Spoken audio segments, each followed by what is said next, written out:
Christian life. നമ്മുടെ ആത്മീയ ജീവിതത്തെ വീണ്ടും നമുക്ക് ഉണർവ് വരുവാൻ So ആവശ്യമുണ്ട്. on day one we were learning about a witnessing Christian. ഒന്നാമതായിട്ട് നമ്മൾ ദൈവത്തെ സാക്ഷിക്കുന്ന ഒരു വിശ്വാസ ക്രിസ്ത്യാനിയെ കുറിച്ച് പഠിക്കുന്നു. Ultimately, that is the purpose why God has saved you and me. നിങ്ങളെയും എന്നെയും ദൈവം രക്ഷിച്ചതിന്റെ അന്തിമമായിരിക്കുന്ന ആവശ്യം അതാണ്. He gives us Beersheba not just to enjoy the pleasures of it, വേർഷമാവൻ നമുക്ക് നൽകി തന്നിട്ടുണ്ട്. അതിൽ സന്തുഷ്ടമായിട്ട് വെറുതെ ഇരിക്കുവാൻ വേണ്ടി but മാത്രമല്ല, there are responsibilities attached നമുക്ക് with that. ഉത്തരവാദിത്വം അതിനോട് ചേർന്ന് നൽകി തന്നിട്ടുണ്ട്. That happened in the life of Abraham. അബ്രഹാമിന്റെ ജീവിതത്തിൽ അത് സംഭവിച്ചാൽ നാം കണ്ടു. Second aspect is our worshipping. രണ്ടാമത്തെ ഭാഗം എന്നുള്ളത് നമ്മുടെ ആരാധന എന്നുള്ളതാണ്. That's why we are called for. അതിനു വേണ്ടിയാണ് ദൈവം നമ്മെ വിളിച്ചിട്ടുള്ളത്. How important it is that we എത്ര worship.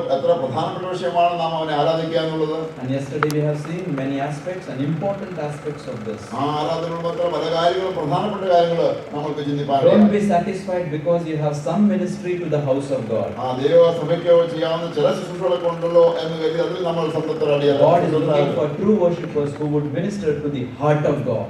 ദൈവത്തിന്റെ ഹൃദയത്തിന് പ്രസാദമായ നിലയുള്ളായിരിക്കുന്ന സത്യത്തിലും ആത്മാവിലും നമസ്കരിക്കുന്നവരെയാണ് ദൈവം നോക്കുന്നത്. And today we would like to consider about a waiting Christian. ഇന്ന് രാത്രിയിൽ ആ കാത്തു നിൽക്കുന്ന ഒരു ക്രിസ്ത്യാനിയെ കുറിച്ച് That is the very hope of our Christian life. നമ്മുടെ ക്രിസ്തീയ ജീവിതത്തിലെ പ്രത്യാശ അതാണ്. And so we turn to 1 Thessalonians chapter 4. അത് മാത്രമായിട്ട് 1 തെസ്സലോനിക്കർ 4-ാം അധ്യായത്തിലേക്ക് നമ്മൾ ശ്രദ്ധിക്കാം. 1 Thessalonians chapter 4. 1 തെസ്സലോനിക്കർ 4-ാം അധ്യായം. I would request you to please open your Bible, put your fingers on this. ദൈവവചനങ്ങൾ തുറന്ന് ആ വാക്യങ്ങളിൽ നിങ്ങൾ വിരലുകൾ വെക്കണമേ എന്ന് ഞാൻ പ്രത്യേകം പറയാം. Even if these verses are familiar, today I would request you to put your finger on this word. ഈ വാക്യങ്ങൾ നമ്മൾക്ക് വളരെ സുപരിചിതമാണെങ്കിൽ നമ്മുടെ വിരലുകൾ ആ വാക്യങ്ങളിൽ തന്നെ വെക്കണം എന്ന് ഞാൻ ഓർപ്പിക്കുക. Verse 16, for the Lord himself shall descend from heaven with a shout, with the voice of the archangel, and with the trump of God, and the dead in Christ shall rise first. കർത്താവ് താൻ ഗംഭീരനാദത്തോടും പ്രധാന ദൂതന്റെ ശബ്ദത്തോടും ദൈവത്തിന്റെ കാഹളത്തോടും കൂടി സ്വർഗ്ഗത്തിൽ നിന്ന് ഇറങ്ങി വരികയും ക്രിസ്തുവിൽ മരിച്ചവർ മുമ്പേ ഉയർത്തെഴുന്നേൽക്കുകയും ചെയ്യും. Then we which are alive and remain shall be caught up together with them in the clouds to meet the Lord in the air, and so shall we ever be with the Lord. പിന്നെ ജീവനോടെ ശേഷിക്കുന്ന നാം അവരോട് ഒരുമിച്ച് ആകാശത്തിൽ കർത്താവിനെ എതിരേൽപ്പാൻ മേഘങ്ങളിൽ എടുക്കപ്പെടും. And may the Lord bless the reading of his holy word. നാം വായിച്ചേക്കുന്ന ഭാഗത്തുള്ളവർക്ക് ദൈവത്തിന്റെ ആശീസ്സുമാരി ദൈവമാറാണ്. What a beautiful passage of the scripture. എത്ര അനുഗ്രഹ സമൃദ്ധമായ ഒരു വേദഭാഗമാണ്. Because Paul says, comfort one another with this word. പൗലോസ് പറയുന്ന ഈ വചനങ്ങൾ കൊണ്ട് അന്യോന്യം ആശ്വസിപ്പിച്ചുകൊള്ളുക എന്നാണ്. We can have a great comfort from this word. ഈ വാക്യങ്ങളിൽ നിന്ന് നമുക്ക് ധാരാളം ആശ്വാസം കണ്ടെത്തുവാൻ കഴിയും. Before we turn to this passage, ഈ ഭാഗത്തേക്ക് നാം തിരിയുന്നതിന് മുമ്പായി there is a question always, അതിനുമ്പായ ഒരു ചോദ്യമുണ്ട്. where is the promise of his coming? എവിടെയാണ് അവന്റെ വാക്യം പറഞ്ഞിട്ടുള്ളത്? Oh, we have heard that he is going to return. അവൻ വരുന്നത് നമ്മൾ എത്രയോ പ്രാവശ്യം കേട്ടു കഴിഞ്ഞു. Oh, we have known about it. അതിനെക്കുറിച്ച് നന്നായി നമുക്കറിയാം. Then why is the Lord not coming? എന്തുകൊണ്ട് കർത്താവ് വരുന്നില്ല? Yeah, who's saying that question? ആരാണ് ആ ചോദ്യം ചോദിക്കുന്നത്? The scoffers are saying that question. Scoffers.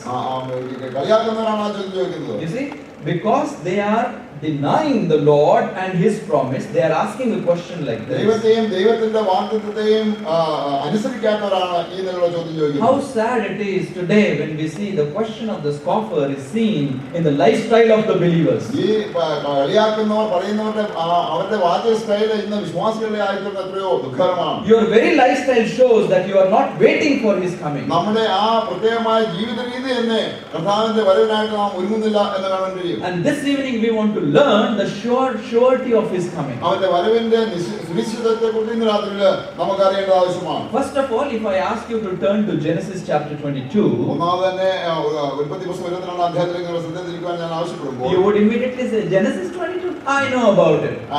ഉൽപ്പത്തി 22-ാണ്, അതെനിക്ക് കാണാതെ അറിയാവുന്ന കാര്യം. Abraham taking his son to offer on the Mount Moriah. Abraham തന്റെ മകനെ മോരിയാമലയിലേക്ക് കൊണ്ടുപോകുന്ന ആ കാര്യമല്ലയോ? Even I was reading that passage for last many days. ഞാൻ പല ദിവസങ്ങളായിട്ട് വായിച്ചിട്ടുള്ള ഭാഗമാണത്. You know what happened there? എന്താണ് സംഭവിച്ചത്? In Genesis 22, ഉൽപ്പത്തി 22-ല് we read the name of Abraham and Isaac coupled together. അവിടെ അബ്രഹാം ഐസക് ഒരുമിച്ചുള്ളതായിരിക്കുന്നതിനെ കാണാൻ കഴിയും. Abraham, Isaac, Isaac, Abraham, Abraham, Isaac, Isaac, Isaac, Abraham. Abraham Isaac, Isaac Abraham, Abraham Isaac എന്നുള്ള നിലയിൽ പല പ്രാവശ്യം പറഞ്ഞിട്ടുണ്ട്. As these names are being coupled together, ആ രണ്ട് പേരുകൾ ഒരുമിച്ച് ചേർന്ന പോലെ നമുക്ക് തോന്നും. as long as they go on the mountain, ആ മോരിയ മലയിലോട്ട് അവർ കയറുമ്പോൾ the altar is made. അവിടെ യാഗപീഠം വെച്ചു. Isaac is bound and kept on the altar. അവിടെ ഐസക്കിനെ കെട്ടി അവിടെ കിടത്തിയിരിക്കുകയാണ്. Abraham takes the knife to offer him as a sacrifice. അവനെ യാഗമായിട്ട് അടുപ്പിക്കാൻ വേണ്ടി Abraham കത്തിയെടുത്തു. As he was to offer as a sacrifice, ആ പ്രത്യേക യാഗമായിട്ട് സമർപ്പിക്കാൻ പോകുന്ന മുമ്പ് there came a voice. ഒരു ശബ്ദം കേൾക്കുവാൻ, Abraham, Abraham, അബ്രഹാമേ അബ്രഹാമേ, lay not thy hand upon the നീ lamb. ബാലിന്റെ മേൽ കൈവയ്ക്കരുത്. Look behind you. നിന്റെ പുറകിലേക്ക് നോക്കുക. There was a lamb and there was a ram. അവിടെ ഒരു റാം ഒന്ന് കാണാൻ കഴിയും. And caught up in the thorns. അത് ചുറ്റി കിടക്കുകയാണ്. You know, Abraham brought that and removed Isaac and offered the ram. ആ റാമിനെ കൊണ്ടുവന്ന് അബ്രഹാം അവിടെ യാഗം കഴിക്കുകയാണ്. Then what happened? എന്ത് സംഭവിച്ചതിന് ശേഷം Till then, the name of Abraham and Isaac is together. അത്രയും സമയം വരെ അബ്രഹാം ഇസാക്ക് എന്നുള്ള പേരുകൾ ഒന്നിച്ചായിരുന്നു. I was shocked to read verse 19. 19 വായിച്ചപ്പോൾ താൻ വളരെയധികം അതിശയപ്പെടുവാൻ Genesis 22:19.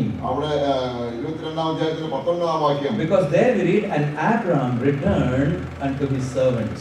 അവിടെ അബ്രഹാം തന്റെ ബാല്യക്കാരേക്ക് കടന്നു. Abraham returned to his servants. Abraham തന്റെ ബാല്യക്കാരുടെ മധ്യത്തിലേക്ക് And they went to Beersheba. അതിനുശേഷം ബേർശേബയിലോട്ട് കടന്നുപോയി. What about Isaac? ഐസക്ക് എങ്ങനെയാണ്?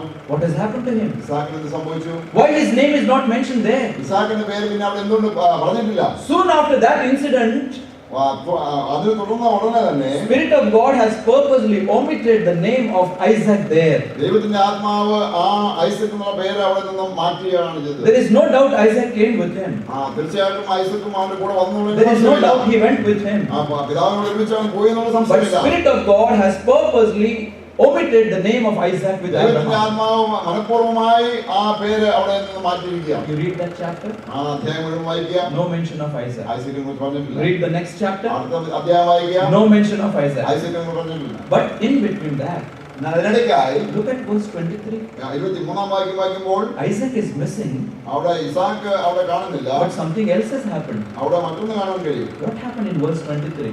23 വാക്യത്തിൽ The birth of Rebekah is mentioned. അവിടെ റിബേക്കയുടെ ജനനത്തെ കുറിച്ച് കാണുന്നു. What out of context it is. യാതൊരു ബന്ധമില്ലാത്തൊരു കാര്യമായി തോന്നുന്നു. But it is said that Bethuel begat Rebekah. Bethuel റിബേക്കയെ ജനിപ്പിച്ചു നമ്മൾ വായിക്കുന്നു. The birth of Rebekah is mentioned there. റിബേക്കയുടെ ജനനത്തെ കുറിച്ച് അവിടെയാണ് പറഞ്ഞിരിക്കുന്നത്. Then what happens? എന്ത് സംഭവിച്ചു പിന്നീട്? You read chapter 24 of Genesis. 24 അധ്യായത്തിൽ കാണുന്നു. No mention of Isaac. ഐസക്കിനെ കുറിച്ച് ഒന്നും പറഞ്ഞിട്ടില്ല. Until you come to the end of the chapter ആ അധ്യായത്തിന്റെ ഒടുവിലെത്തി വരുമ്പോൾ and you find suddenly Isaac is appearing there. അവിടെ പെട്ടെന്ന് ഇസാക്ക് അവിടെ പ്രത്യക്ഷപ്പെടുകയാണ്. From the time of meditation, താൻ ധ്യാനിച്ച സമയം മുതൽ he comes out there അവിടെ താൻ കടന്നു and the വന്നുകൊണ്ട് name of Isaac is mentioned. അവിടെ ഐസക്ക് എന്നുള്ള പേര് അവിടെ പറയുന്നു. You know when? എപ്പോഴാണ് And you know പറഞ്ഞത്? why? എന്തുകൊണ്ടാണെന്ന് അറിയാമോ? Why Isaac is appearing there? അവിടെ ഐസക്ക് എന്തിനാണ് പ്രത്യക്ഷപ്പെട്ടതെന്ന് അറിയാമോ? Because he knows that his Rebekah is approaching to him. ഇവിടെ റിബേക്ക അവനോട് അടുത്ത് വരികയാണ്. To receive his Rebekah, Isaac is appearing there. അവിടെ പിന്നെ ഐസക്കിനെ സ്വീകരിക്കാൻ വേണ്ടി റിബേക്ക അടുത്ത് വരികയാണ്. The appearance of Isaac is made mentioned in the scripture to receive his Rebekah. തന്റെ ഐസക്കിന്റെ പ്രത്യേകമായിരിക്കുന്ന ഛായ തന്റെ റിബേക്കയെ കാണാൻ വേണ്ടിയിട്ടുള്ളതായിരിക്കുന്നു. And what a beautiful picture it is അത് for us. മനോഹരമായിരിക്കുന്ന ഒരു ചിത്രമാണ്. What is the picture for us? എന്താണ് ഇന്ന് ഈ ചിത്രം? No sooner the Lord Jesus Christ died on the cross of Calvary കർത്താവായ യേശു ക്രൂശിൽ മരിക്കുക മാത്രമല്ല, and he rose again. അവൻ ഉയർത്തെഴുന്നേൽക്കുക. As he ascended up, അവൻ ഉയർത്തെഴുന്നേറ്റ് അവൻ സ്വർഗ്ഗാരോഹണം ചെയ്തു. as he promised, he sent another comforter. അവൻ പറഞ്ഞ പോലെ തന്നെ താൻ കംഫർട്ടറിനെ താഴോട്ട് അയക്കുകയുണ്ടായി. And Rebekah came into existence. അവിടെ റിബേക്ക അവിടെ The ഉണ്ടാവുന്നതായിരുന്നു. church of God has come into existence. ദൈവസഭ അവിടെ ഉളവാകാനിടയായി. When is our Isaac going to appear? എന്നാണ് നമ്മുടെ ഇസാക്ക് പ്രത്യക്ഷപ്പെടാൻ പോകുന്നത്? Our Isaac is also going to appear in the mid-air നമ്മുടെ ആ ഇസാക്കും മധ്യാകാശത്തിൽ വെളിപ്പെടുവാൻ to പോവുകയാണ്. receive his Rebekah, the church of God, to be with him. തന്റെ ഭാര്യ അയക്കുന്ന റിബേക്ക അയക്കുന്ന സഭയെ സ്വീകരിക്കുവാനായി. What a challenging thing in the scripture, you know. എത്രയോ വെല്ലുവിളിക്കുന്ന നിലയിലാക്കുന്ന ഒരു അനുഭവം അനുഭവമാണിത്. You can just compare between 22 to 24. 22-ാം അധ്യായം മുതൽ 24-ാം അധ്യായം വരെയുള്ള കാര്യങ്ങൾ നമുക്ക് There is compare ചെയ്യാം. hardly any time in between. അതും ബിറ്റ്വീൻ ആയിട്ടോ മറ്റൊരു സമയമില്ല. I will say we are already in chapter 24. ഇപ്പോൾ നാം 26-ാം അധ്യായത്തിലാണ്. We are already in the end of chapter 24. 26-ാം അധ്യായത്തിന്റെ ഒടുവിലാണ്. And any moment our Isaac will come and receive his Rebekah from this world. നമ്മുടെ ഇസാക്ക് കടന്നു വരികയും ഈ റിബേക്ക ഇവിടെ നിന്ന് മാറ്റപ്പെടുകയും ചെയ്യും. What a surety the word of God gives to us. എത്ര ഉറപ്പാണ് ദൈവവചനം നമുക്ക് നൽകി തരുന്നത്. Let them say, where is the promise of his coming? എവിടെയാണ് അവന്റെ വാഗ്ദത്തം അവർ പറഞ്ഞു കൊള്ളട്ടെ. The Lord will not delay. നമ്മുടെ കർത്താവ് ഒരിക്കലും He will താമസിക്കില്ല. surely come. അവൻ തീർച്ചയായും വരും. One who said, lo, I come, will surely come, and he will not tarry. വരും എന്ന് പറഞ്ഞിരിക്കുന്നവൻ വരും, താമസിക്കുകയുമില്ല. Why then his delay? എന്തുകൊണ്ടാണ് ഇനി താമസം? എന്തിനാ കർത്താവ് വരുന്നില്ല? Why is he not coming? കർത്താവ് എന്തുകൊണ്ടാണ് വരാത്തത്? 2000 years gone by. 2000 വർഷങ്ങൾ കഴിഞ്ഞു. Why the Lord is not coming? എന്തുകൊണ്ട് കർത്താവ് വരുന്നില്ല? Before I proceed further, ഞാൻ മുൻപോട്ട് പോകുന്നതിന് I മുമ്പായി should tell you why the Lord is not coming. കർത്താവ് വരാത്തതിന് കാരണം ഞാൻ പറഞ്ഞാൽ At മതിയാവും. least there are two reasons why the Lord is not coming. രണ്ട് കാരണങ്ങളാൽ കർത്താവ് വരുന്നില്ല. The first reason is for your salvation. ഒന്നാമത് നിന്റെ രക്ഷയ്ക്ക് വേണ്ടിയാണ്. It's for your salvation. നിന്റെ രക്ഷയ്ക്ക് വേണ്ടി. Because if the Lord comes now, കർത്താവ് ഇപ്പോൾ വന്നാൽ you will never have an opportunity to be saved again. വീണ്ടും രക്ഷിക്കപ്പെടുവാനായിരുന്ന സാവകാശം നിങ്ങൾക്ക് ലഭിക്കുകയില്ല. It will be a good thing for you to repent of your sins and believe in the Lord Jesus അത് Christ. മുഖാന്തരമായിട്ട് മാനസാന്തരപ്പെട്ട് കർത്താവ് വിശ്വസിക്കുന്നത് നിങ്ങൾക്ക് നല്ലതാണ്. How long you will keep postponing this? എത്രത്തോളം നിങ്ങൾ ഇതിനെ നീട്ടിക്കൊണ്ടുപോകും. The Lord's coming is carried upon so that you may be born again. കർത്താവിന്റെ വരവ് വീണ്ടും താമസിക്കുന്നത് നീ രക്ഷിക്കപ്പെടണം എന്നുള്ളതിനാലാണ്. Because if he comes, the opportunity for salvation is closed then. അവൻ വന്നു കഴിഞ്ഞാൽ രക്ഷിക്കപ്പെടുവാനായിരിക്കുന്ന വാതിൽ അടയുകയാണ്. So come to the Lord Jesus Christ. പ്രിയമുള്ളവരെ, കർത്താവിലേക്ക് വരിക. He is waiting for your salvation. അവൻ നിങ്ങളുടെ രക്ഷയ്ക്കായിട്ട് കാത്തു What നിൽക്കുകയാണ്. is the second reason? രണ്ടാമത്തെ കാരണം എന്താണ്? The Lord is tarrying for your restoration. നിങ്ങളുടെ വീണ്ടെടുപ്പിന് വേണ്ടി താൻ What do കാത്തിരിക്കുകയാണ്. you mean by restoration? എന്താണ് വീണ്ടെടുപ്പ് എന്ന് പറയുമ്പോൾ? If there is anything gone wrong in your life, നമ്മുടെ ജീവിതത്തിൽ എന്തെങ്കിലും പെശകൾ പറ്റിയിട്ടുണ്ടെങ്കിൽ, any sin is clinging to your life, ഏതെങ്കിലും പാപങ്ങൾ നിങ്ങൾ പാപത്തോട് നിങ്ങൾ ചേർന്ന് പോകുന്നു, any spirit of bitterness or spirit of unforgiving, not forgiving somebody, നാം മറ്റുള്ളവരോട് ക്ഷമിക്കാതിരിക്കുന്ന കൈപ്പിന്റെ അനുഭവം നമ്മുടെ if your ജീവിതത്തിൽ relationship with God and your relationship with one another is not right, നമ്മുടെ ദൈവമായിട്ടും അതുപോലെ അന്യോന്യമുണ്ടാക്കുന്ന നമ്മുടെ ബന്ധങ്ങൾ ശരിയല്ല എങ്കിൽ it will be good if you settle it now. അത് ഇപ്പോൾ അത് സെറ്റിൽ ചെയ്യുന്നത് ഏറ്റവും നല്ലതാണ്. Don't prolong that relationship. ബന്ധങ്ങൾക്ക് പ്രയാസങ്ങൾ തുറമാനായിട്ട് പോകാൻ പാടുള്ളതല്ല.